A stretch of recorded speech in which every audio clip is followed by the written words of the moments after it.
तो कल बहुत ही इंटरेस्टिंग मैचेस हुए प्रीमियर लीग में। दो मैचेस की मैं बात करना चाहता हूं, स्पेशली आर्सेनल न्यूकासल यूनाइटेड और Manchester United versus West Ham United. इन दो मैचेस की हम बात करेंगे, लेकिन उससे पहले I want to congratulate the Real Madrid fans. Copa del Rey जीत लिया है रियल मैड्रिड ने। तो 2013-14 सीजन के बाद 7 साल के बाद वापस से इस सीजन रियल मैड्रिड ने कोपा डेल रे जीत लिया है। और कुछ जो है अचीवमेंट्स पूरे होते हुए कार्लो एंचेलोटी ने 2 साल के अंतराल में ही, 2 सीजन्स में ही जितनी पॉसिबल ट्रॉफीज़ होती हैं क्लब फुटबॉल में वो सारी जीत ली है रियल मैड्रिड के साथ। फिर से उन्होंने लीग जीत ली है, उन्होंने कोपा डेल रे जीत लिया है, चैंपियंस लीग वो जीत चुके हैं पिछले season, club world cup, super cup, सारी जितनी भी चीज़ें थी, UEFA super cup, Spanish super cup, सब कुछ वो जीत चुके हैं। मैं कहूँगा कि रियल मैड्रिड अगर नहीं भी जीतती है चैंपियंस लीग इस सीज़न तो भी मेरे ख्याल से बहुत ज़्यादा सक्सेसफुल सीज़न है ये उनके लिए। उन्होंने ऑलरेडी यूएफए सुपर कप जीत लिया है, क्लब वर्ल्ड कप जीत लिया है, कोपा डेल रे जीत लिया, तो 3 ट्रॉफीज़ तो वैसे ही जीत ली हैं। उसके बाद ला लीगा में भी शायद मैक्स टू मैक्स थर्ड आ सकते हैं अगर एटलेटिको मैड्रिड मतलब एक ठीक ठाक रन पे चले जाए अपने लास्ट के 3-4 मैचेस में। रियल मैड्रिड थोड़ा सा स्ट्रगल कर रही है ला लीगा में, बट उससे ख़राब नहीं होगी स्थिति। तो ठीक है, ला लीगा नहीं जीत पाई रियल मैड्रिड इस बार, बट आई थिंक उसके अलावा भी अभी और चैंपियंस लीग भी है। मैं ऐसा नहीं कह रहा हूँ कि चैंपियंस लीग में चांस नहीं है रियल मैड्रिड का। Real Madrid are made for Champions League. मैं तो कहूँगा कि अभी चारों टीमों में फेवरेट्स ऑल्दो मुझे लग रहा है मैन सिटी है, बट रियल मैड्रिड को आप काउंट आउट बिल्कुल भी नहीं कर सकते। ये हमने सीखा है, लास्ट सीजन भी हमने देखा था। तो there is a very good chance कि रियल मैड्रिड इस सीज़न भी चैंपियंस लीग जीत जाए, तो फिर से एक बहुत सक्सेसफुल सीज़न हो सकता है उनका। और अगर चैंपियंस लीग नहीं भी जीतते, वर्स्ट केस सिनेरियो की मैं बात कर रहा हूँ, तो भी एक बहुत बेहतरीन सीज़न रहा है ये रियल मैड्रिड का। और एक जो बहुत उनकी बड़ी जीत हुई है ऑफ द फील्ड वो है जो जूड बेलिंगम, ऐसा न्यूज़ आ रही है कि उन्होंने सिक्योर कर लिया है। तो जिस तरीके से एक तैयारी चालू हो गई है अभी से ही क्रूस मॉड्रिच से मूव ऑन करने की, ऑलरेडी चुआमेनी है, कामाविंगा है, जूड बेलिंगम आप उस मिडफील्ड में डाल देते हैं, तो रियल मैड्रिड एक बहुत ही बेहतरीन तरीके से रन किया जाने वाला इंस्टीट्यूशन है जो हम देख रहे हैं। और जो एक प्लानिंग है वो बहुत ज़्यादा ज़रूरी होती है किसी भी फुटबॉल क्लब की सक्सेस में। रियल मैड्रिड उसका एक बहुत इंपॉर्टेंट और बहुत अच्छा केस स्टडी है कि अगर आप सिर्फ पैसा भी खर्च कर रहे हैं तो उसकी एक प्लानिंग होनी चाहिए, उसका एक सिस्टमेटिक अप्रोच होना चाहिए, और किस तरीके से आपको अपने लेजेंड्स को फेज आउट करना है, और जो प्लेयर्स ऑलरेडी मार्केट में हैं और जो यंग प्लेयर्स हैं जिनकी पोटेंशियल बहुत ज़्यादा है उनको कैसे आपको अपनी टीम में इंटीग्रेट करना है। तो ये पूरा जो है सिस्टम रियल मैड्रिड बहुत अच्छे से फॉलो करता है, उसके कारण जो उनको सक्सेस मिलती है वो आपके सामने है। तो kudos to Real Madrid and congratulations to all the Real Madrid fans for this victory, Copa del Rey की जो सक्सेस है उसके लिए। अब बात करते हैं थोड़ी सी प्रीमियर लीग टाइटल रेस की। तो आर्सेनल ने यहाँ पर गिव अप मारने से बिल्कुल इनकार कर दिया है, ओडेगार्ड विद अ ब्रिलियंट गोल। और अच्छा मैच हुआ आर्सेनल न्यूकासल का। दोनों ही टीमों ने काफ़ी अटैक किया, दोनों ही टीमों ने काफ़ी टेस्ट किया एक दूसरे के गोल कीपर्स को। न्यूकासल थोड़ा सा अनलकी रही, पोस्ट पे उन्होंने हिट किया, लेकिन आर्सेनल भी मार्टिनेली से एक बार पोस्ट हिट करती है।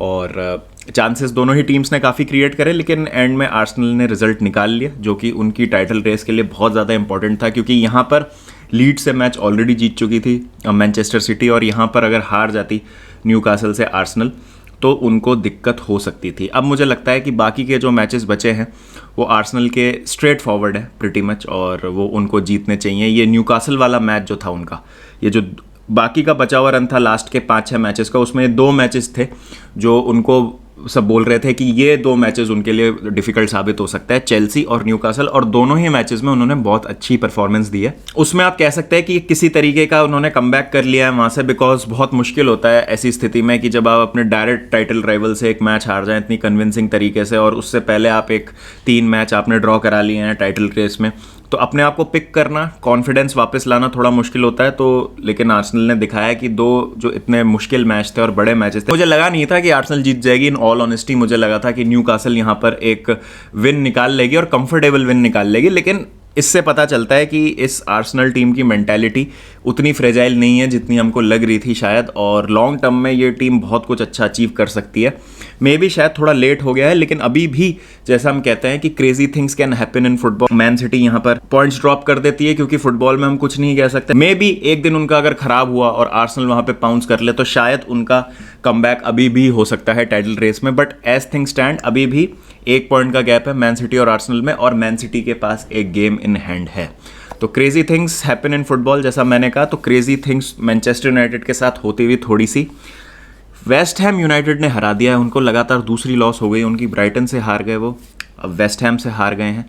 और अवे जो फॉर्म है मैनचेस्टर यूनाइटेड का बहुत ज़्यादा ख़राब रहा है इस सीज़न, और एक टाइम पे जो बहुत ज़्यादा गैप था उनका, कंफर्टेबली लग रहा था कि वो टॉप 4 फिनिश करेंगे, वो गैप अब काफ़ी कम हो गया। अगर आप देखें तो सिर्फ वो 1 पॉइंट आगे हैं लिवरपूल से इस समय, और 1 गेम इन हैंड है उनके। सिमिलर चीज़ जो आर्सेनल और मैन सिटी के साथ है, मैन सिटी जैसे 1 पॉइंट आगे है with a game in hand, similarly Manchester United भी सिर्फ 1 पॉइंट ही आगे है, ऑल्दो गेम इन हैंड है उनके पास लिवरपूल के आगे। लेकिन अगर आप मैनचेस्टर यूनाइटेड के 4 रिमेनिंग फिक्चर्स देखेंगे तो वुल्स है, बोर्नमथ है, चेल्सी है और फुलम है। तो मुझे लगता है कि मैनचेस्टर यूनाइटेड, देखिए अब जिस तरीके से खेल रहे हैं वो तो कुछ भी कहना मुश्किल है, और अवे फॉर्म अच्छा रहा नहीं है, लेकिन अवे के जो मैचेस हैं वो अभी सिर्फ बोर्नमथ से है। तो बोर्नमथ से तो अवे में चेल्सी ही जीत गई, तो मैनचेस्टर यूनाइटेड को तो जीत जाना चाहिए।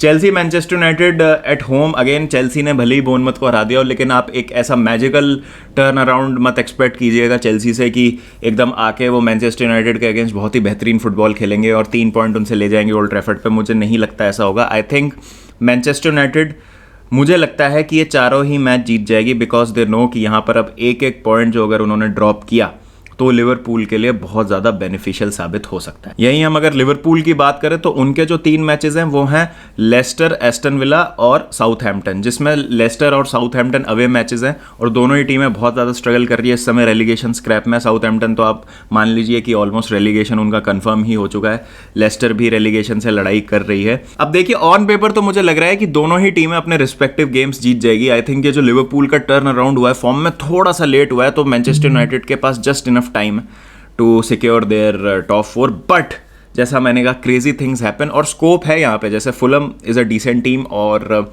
यहाँ पर रेलीगेशन थ्रेटन टीम्स जो होती हैं वो अक्सर आपके लिए दिक्कतें पैदा कर सकती है। तो ज़रूरी नहीं है कि लिवरपूल भी लेस्टर से जीत जाए या साउथहैम्पटन को एकदम वन साइडेड तरीके से हरा दे, बिकॉज कोई भी टीम अब कमज़ोर टीम नहीं रहती है इस सीज़न के एंड में। और Chelsea, Manchester United, although paper पे काफ़ी एक माउथ वाटरिंग फिक्सचर लग रहा है, बट अभी कुछ यहाँ पर आप एक्सपेक्ट नहीं कर सकते चेल्सी से। तो मुझे लग रहा है कि अभी भी मैनचेस्टर यूनाइटेड के हाथ में ही है, जैसा हम देख रहे हैं 1 पॉइंट की लीड है, मैच भी उनके पास एक ज़्यादा है खेलने के लिए।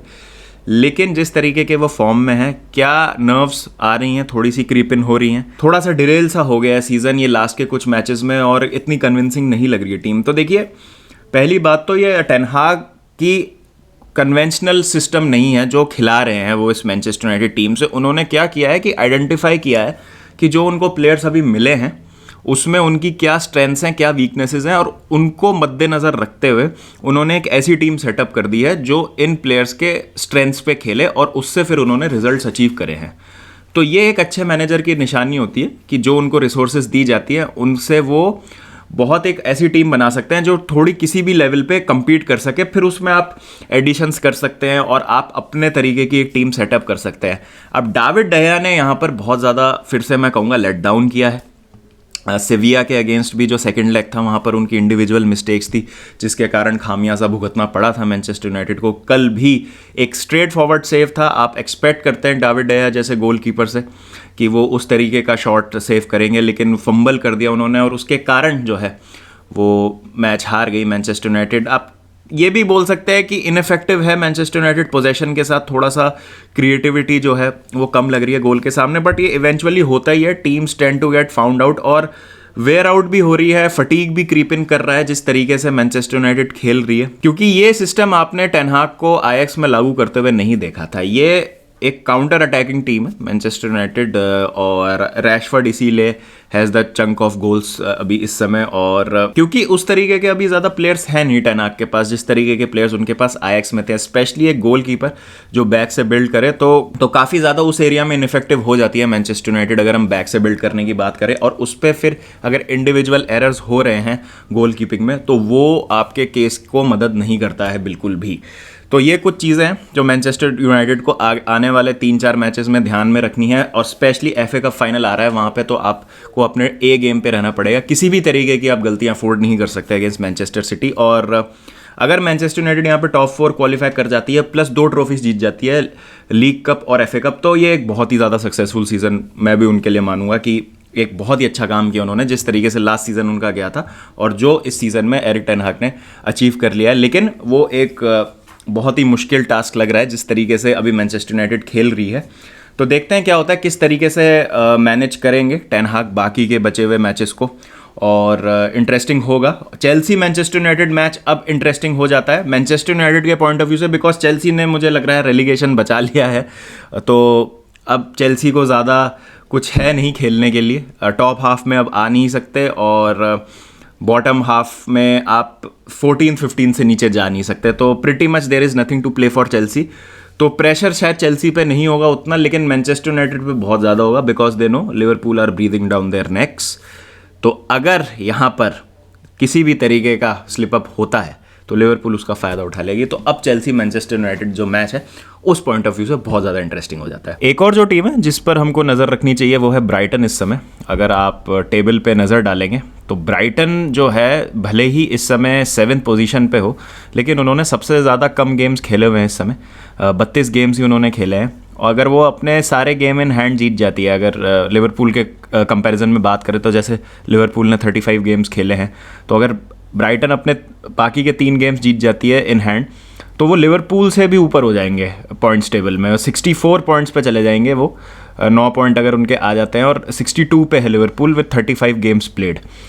तो ब्राइटन अगर अपने बचे हुए मैचेस सारे जीत जाती है, जो कि थोड़ा सा मुश्किल टास्क होगा क्योंकि उनके काफ़ी कम स्पैन में बहुत सारे मैचेस हैं, और इतने कम टाइम में इतने ज़्यादा हाई इंटेंसिटी मैचेस मैनेज करना मुश्किल हो जाता है। लेकिन ब्राइटन ने बहुत ज़्यादा इंप्रेस किया इस सीज़न, तो उनको भी आप मैथमेटिकली काउंट आउट मत कीजिएगा। आई थिंक अगर ब्राइटन अपने 2-3 मैच अगले जीत जाती है तो चीज़ें और इंटरेस्टिंग हो सकती है। जो ये 2 वे रेस अभी लग रही है यूनाइटेड और लिवरपूल के लिए, ये 3 वे भी हो जाएगी अगर ब्राइटन इसमें अपने 2-3 मैचेस अगले जीत जाती है। तो ब्राइटन पे भी अपनी नज़र ज़रूर बना के रखिएगा, बिकॉज चीज़ें जो हैं अक्सर प्रीमियर लीग में इंटरेस्टिंग होती है, और मुझे लगता है कि यहाँ पर भी एक ड्रामा होने की गुंजाइश है। आपकी क्या राय है? Please do let me know in the comment section.